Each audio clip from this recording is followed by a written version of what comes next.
secrets in the beautiful British Virgin Islands. A special thank you to all our viewers, particularly those joining us from across the region. With the global pandemic that is COVID-19 constantly changing the trajectory of the territory of the Virgin Islands, our territory stands at a very vulnerable position.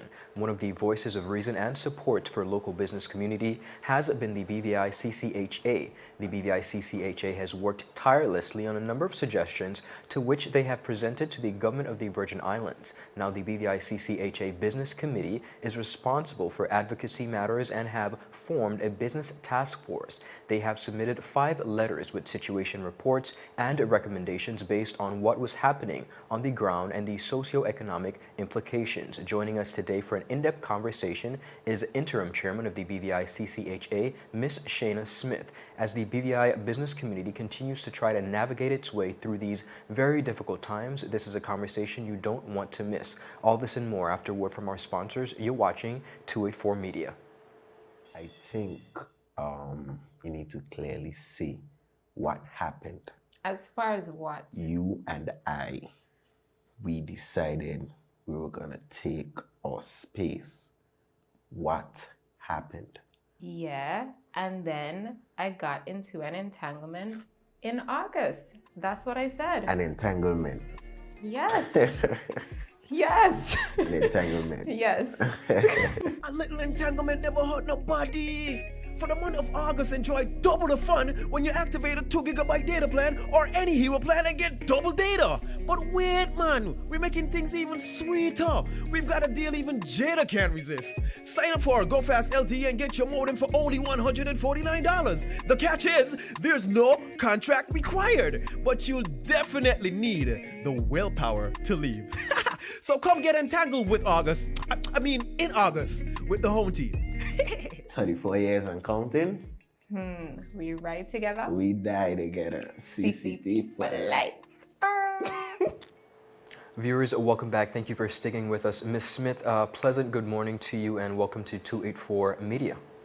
Good morning and thank you for having me. Absolutely, it's always a pleasure. Now, let's get into the meat of the matter. It has been about 2 months since you guys submitted this document to the government of the Virgin Islands, particularly on June 24th, 2020, and we have somehow already entering a stage of recovery. Tell us about the document that was submitted to the BVI government. Okay, so as you mentioned in the intro, sorry, we've been corresponding with the Premier's office as it relates to what's been happening on the ground with the business community. And in our last letter, we started talking specifically now around the hospitality sector, as it relates to how we can safely open up our borders to visitors to again start to generate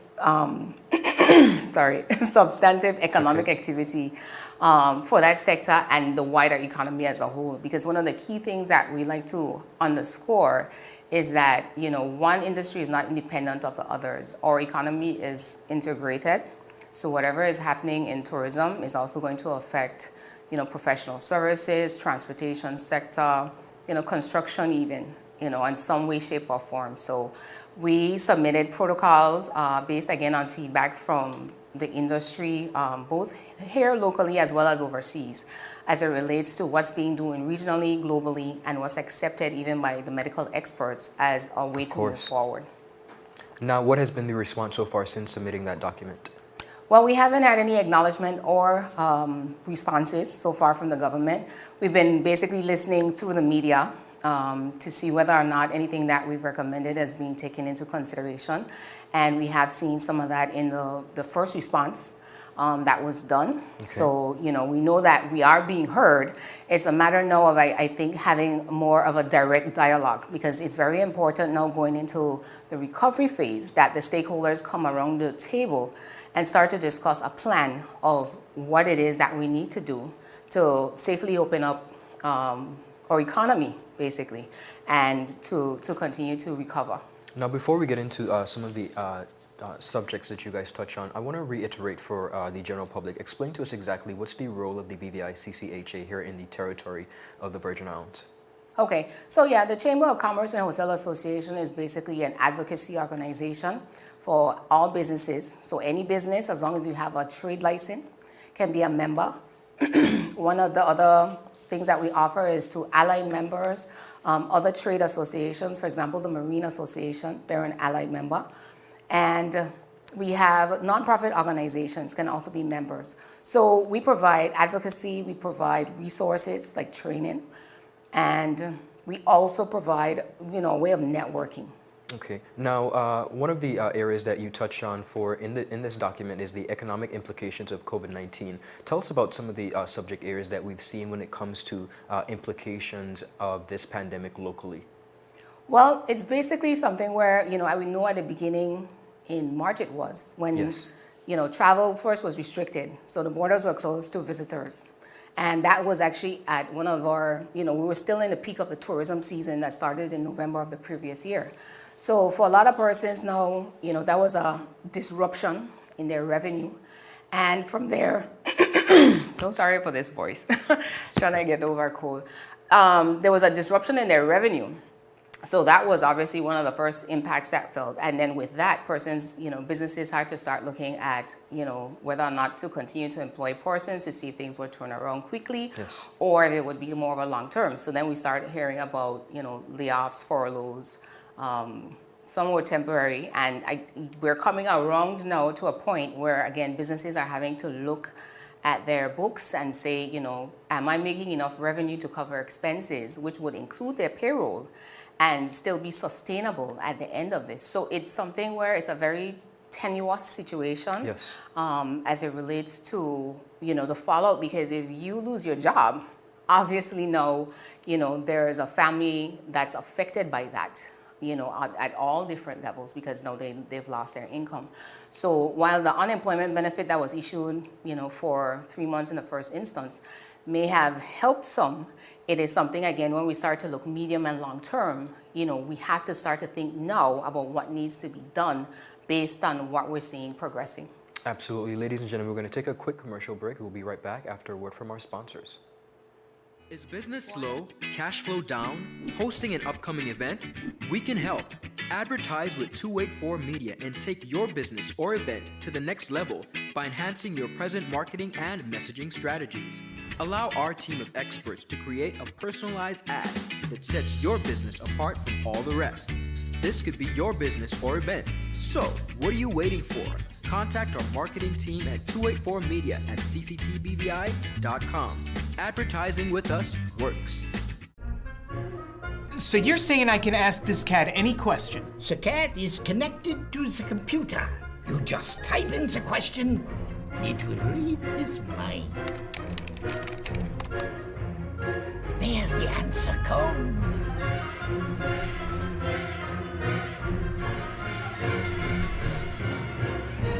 You're the man! I've been looking for this for weeks. Viewers, welcome back. Thanks for joining us again. Now, Ms. Smith, when we were talking about economic implications of COVID-19, we see where unemployment benefits came up, small business loans or grants, and deferment on public utility bills, as well as delivery of public services.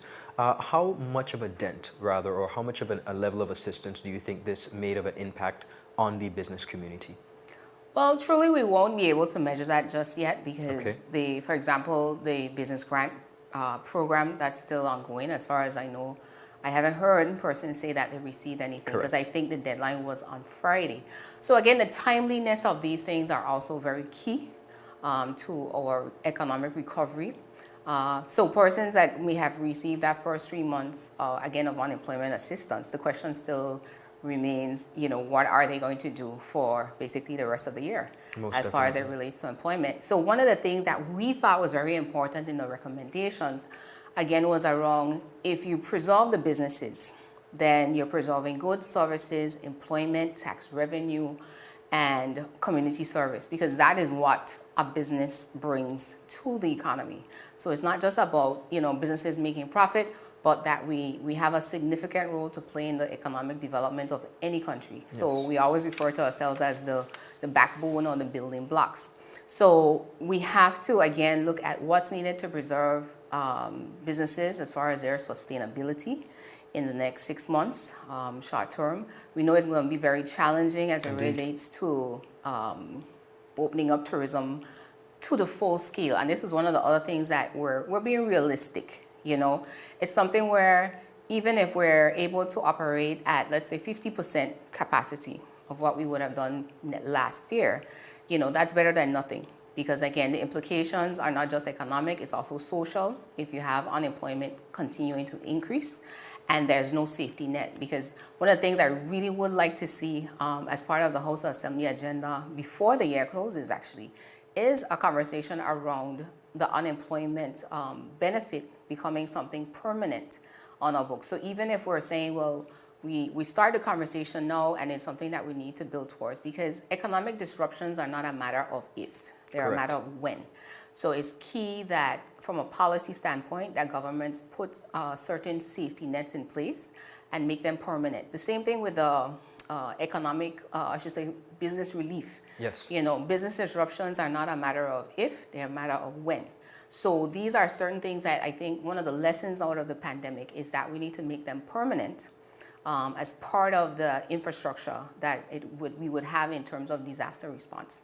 Understood. Now, you mentioned quite a bit about tourism earlier. Let's talk about tourism on our sister islands. We've been hearing a lot of talk about the consideration by the government of the Virgin Islands and other persons to have joined in the conversation as it pertains to perhaps focusing on tourism on the sister islands specifically at first. What is the BVICCHA's take on that? Okay, so yes, as part of our last letter, was one of our recommendations in terms of let's start with a scaled approach. So instead of just, you know, again, opening travel to anyone coming in, that we start to focus in first on the high-end visitor that usually stays in private villas, or they themselves actually own villas that are on the sister islands, or even here may have some. But in terms of looking at physical distancing and being able to manage our protocols safely and test them, that we would start with that as a phased approach in the first stage. That would also include using the yachts as a way too of having kind of bubbles, so to speak, within the territory. And again, we manage the behavior, manage the protocols, make sure everybody is adhering. You go back, assess maybe after a month and see how well that worked. One of the things that we know is that, you know, we have a given capacity. So if it is something where we need to say, okay, we're going to allow in, let's say 50 visitors a month between small properties and the yachting industry. All of these are things that have to be done via reservation. So it's not that, you know, we can't plan for it. And that's one of the key things where we're saying at this stage, we have to have a plan. It's very important that we not just continue to react to what's happening, but that we put systems in place and we enforce the rules, because it's key, you know, not just for businesses to make sure that persons are doing what they're supposed to do from an employee or the customer standpoint, but even on a larger scale. One of the things that I see missing is, you know, having an enforcement task force, because we see, you know, in other jurisdictions, especially in regional news, they have a task force that goes around and they're monitoring what's happening. And they would shut you down if you're not in compliance. So, you know, laws are not just about putting them on the books, but it's very key that you have enforcement mechanisms around them. One of the things that we see is somewhat of a blanket approach as it pertains to international standards. Do you is it a concern of the BVICCHA that the approach is not being tailored specifically to the needs of the Virgin Islands community, or is that not a concern? No, I would say that it is. One of the things that we have done over the last 3 to 4 months is participated in a series of webinars and different meetings with the Caribbean Tourism and Hotel Association. And they actually had a task force with the CARFA team, the Caribbean Public Health Agency. So through that activity, there was actually protocols that were developed regionally for the tourism sector. And it was for each jurisdiction to basically adapt based on their local situation. So there is a lot of guidance out there as it relates, again, to what should be done, how it should be done, why it should be done, as far as safety of lives as well as livelihoods. And you manage it as you go. Indeed. Now let's consider for a second the airline services that serve the Caribbean on a whole. Has your agency been in contact with the various airlines across the region? And if so, what challenges are they facing? Have they been forthcoming with any plans, or what's their position? Okay, we haven't spoken with any regional airlines. We did, on one of our last stakeholder calls, have someone from a local airline company here. And they were speaking again of the the challenges in terms of, reduced traffic. And even with persons that are coming in, there are several challenges in terms of making sure that, persons have the approval before they come. So the efficiency and the responsiveness of the system from the government standpoint is also going to be key in making sure that there's a smooth operation on that. Because what they were expressing was that, there were times when they've had to rebook the same person several times because they were waiting for a response back as it relates to their reentry. Okay. Now tell us about the feedback from the business community as it pertains to their present needs, and how are they managing based on your vantage point? Well, on my way here, actually, I was stopped by a restaurant owner, and he was like, Shayna, how are we going to survive? Because for them to open, you have the same level of expenses that you would have if you were to do, let's say, full service. And when we say, okay, you can only do takeout, it doesn't necessarily translate that the persons who would dine in are automatically all going to take out. So you would still have the same level of revenue. He's saying he still had to pay his rent for April, even though we were locked down, still tried to keep his employees paid, even though it might have been at reduced salaries or whatever the case is. So a lot of businesses, trust me, are in survival mode right now. Even when things look like it might be picking up, the whole point is that revenue is reduced for everybody at all levels, regardless of what profession you're in, because again, the economy is integrated. So I might be passing the gas station and thinking, they're not being affected, but trust me, people aren't going to taking their kids to school, they're not going to work, they're working from home. So therefore, there's a reduction in that, and I'm sure, they can testify to exactly what the specifics are. One of the key things, though, that we heard at all our meetings is a plan. Especially as it relates to, we need a date so that we can gauge towards. So even if we're saying, we're gearing up all the logistics to be able to open up to visitors, in November, they can then go back into their businesses and say, all right, this is what we're planning for.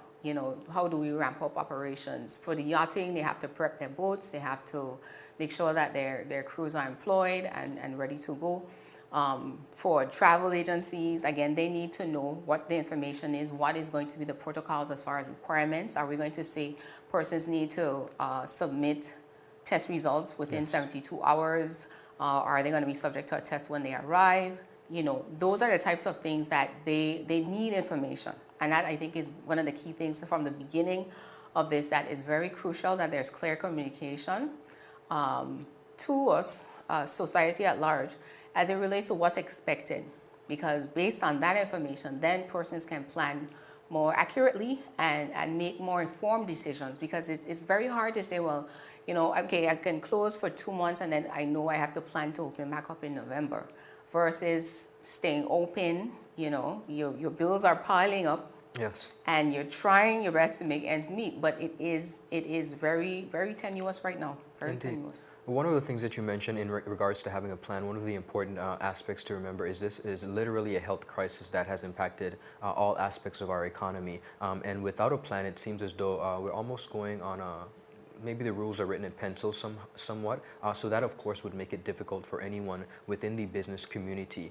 Talk to us a little bit about the response from your letter, your April 26th letter. I want to go back to the letter and some of the potent information. Tell us about some of the aspects as it pertains to the response for reopening the economy.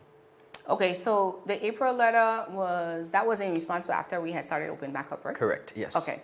So basically we had looked at, again, whether the operating hours, how again did that affect operations and whether it made sense from a viability standpoint. I want persons to understand something very clearly, that, businesses are not complaining about not making money.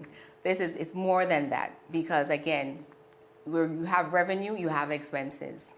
And as part of that is your payroll. And again, if I don't pay my bills as a business, it means then my suppliers are also impacted. Mm-hmm. And from there, their suppliers are impacted. So it is a snowball effect. Of course. That we can't take for granted again, that, okay, it's just tourism that's being affected, so they're good.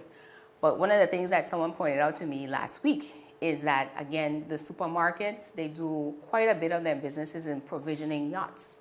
So if the yachting sector now is down, basically that means that that source of revenue for them is also down because it's been impacted. And it's not going to automatically translate into, persons that walk into the store to do more shopping, but that they have to figure out how are they going to adjust their operations. And the key question now is at what point is it going to affect prices? So it's not that they're going to just increase prices, but again, if I'm going to continue to operate at the same level pre-pandemic, I'm going to need to figure out how we're going to generate the revenue that's needed to, even if it's just to break even for a season, that you're able to do that. So, we definitely spoke to the curfew, and again, the curfew is back in place, and, with good reason. But what I'm going to say again is that we have to look, this is the response to a particular situation, but how are we planning to move ourselves into a better state?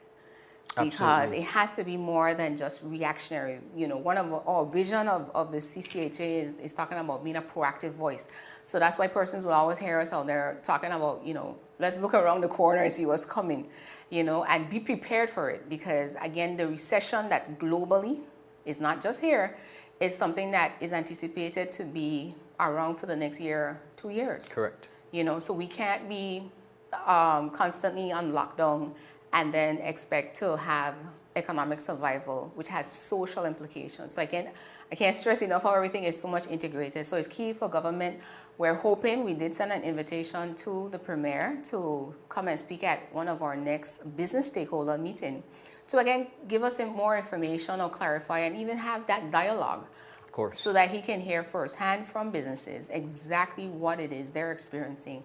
And even better yet, the recommendations, because again, who feels it knows it. That's the popular song lyrics that we know. And therefore, it's important, I think, for government to be including the stakeholders, such as the business community, in what is being planned or in the decisions that are being made. We're not saying that everything we put forward as a recommendation has to be taken, but we definitely want to know that we are being heard, we are being considered. Things like the work permit implications, you hadn't touched on that, but that was something now that came since the letters, where again, we're looking at these things from a standpoint of our main concern is always ease of doing business. So if a process is put in place that makes it difficult for a business to be able to operate efficiently and effectively, it is something that we have to pay close attention to and definitely. have those conversations around. Now, you also made some recommendations as it pertains to hospitality and the industry and the protocols. In addition to that, one of the things that we have been, many residents have been leaning towards is the reopening of borders to visitors.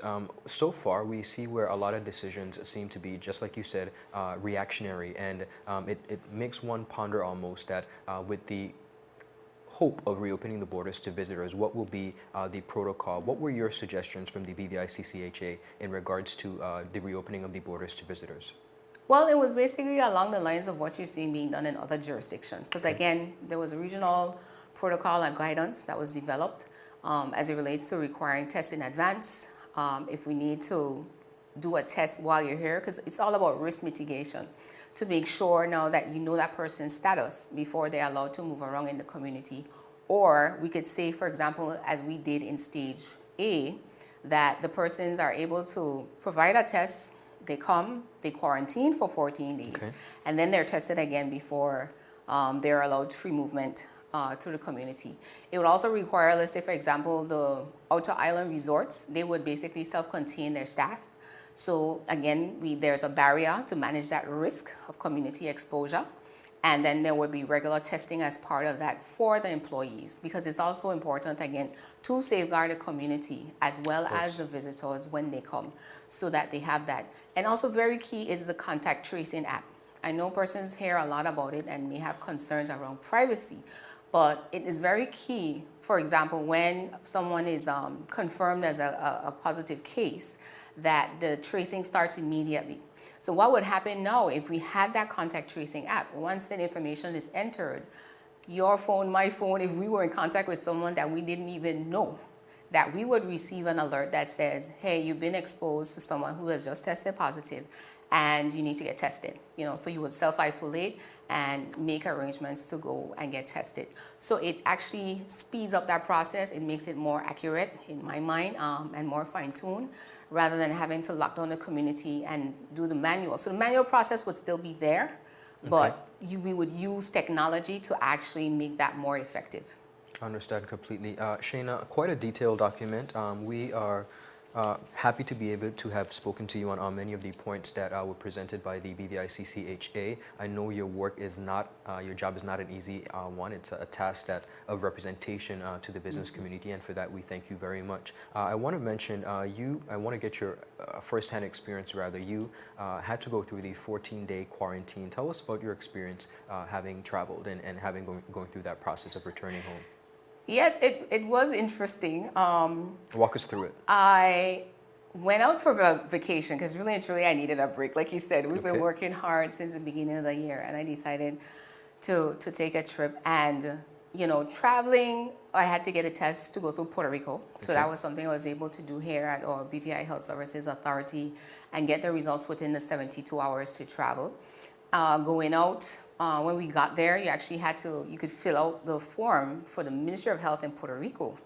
And they would give you a QR code that comes to your phone, and you would show that to them at the exit of the terminal. So they will let you out. Because what I had to do was collect my bags and then check back in. Okay. So once you do that, you have to show test results. If you stay within the terminal, you don't. So on my return trip, I didn't have to do testing because I was booked straight through. So that side of it was pretty easy. I would say there was medium traffic, and some of it in Puerto Rico, I believe, was persons coming back home. So there was some traffic there. In Miami, I didn't recognize the airport because it was so low compared to, you know, how high traffic the Miami airport is known to be. But again, it was, you know, smooth transition. Most people were wearing their masks, so, you know, we're not unique here in the problem that we have with persons not being compliant. Correct. But for the most part, again, there was enforcement. So if someone was without their mask or they didn't have their mask worn properly, you know, somebody would be like, you know, could you adjust that, please? And went straight through. So, you know, it was pretty straightforward. I put in for my re-entry, and I asked to actually home quarantine at that time, and they said, okay, subject to inspection.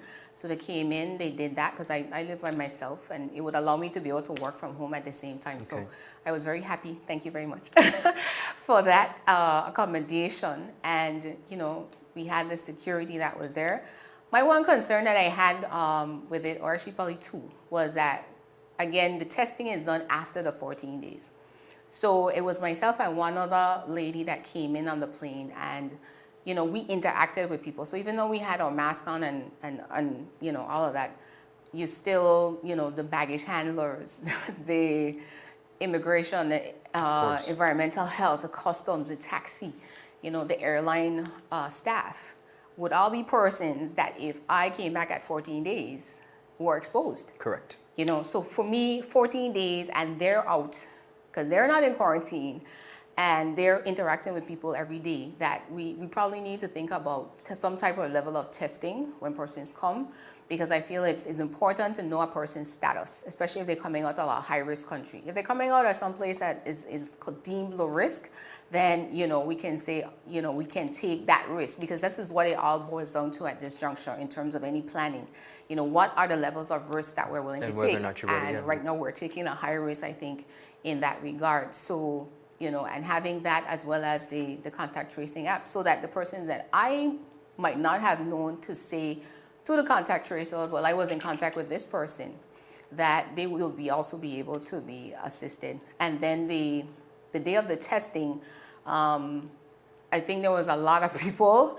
Again, the physical distancing wasn't in place like it should have been. And that could have been a mix of persons that, again, we're now going to find out after 14 days whether or not you're positive or negative. So, you know, while we have safeguards in place, I think it's important to measure that. So whether we stagger the time so that there's only a certain amount of people in place, and again, the enforcement, because it really boils down to, I know some people are afraid of the conflict, or, you know, some people are going to be like, don't tell me what to do.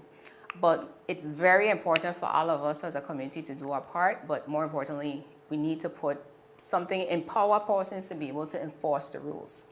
Shayna, thank you so much for your candid response in regards to that question. We appreciate you coming back. You are welcome here anytime you want to come back and touch on many issues.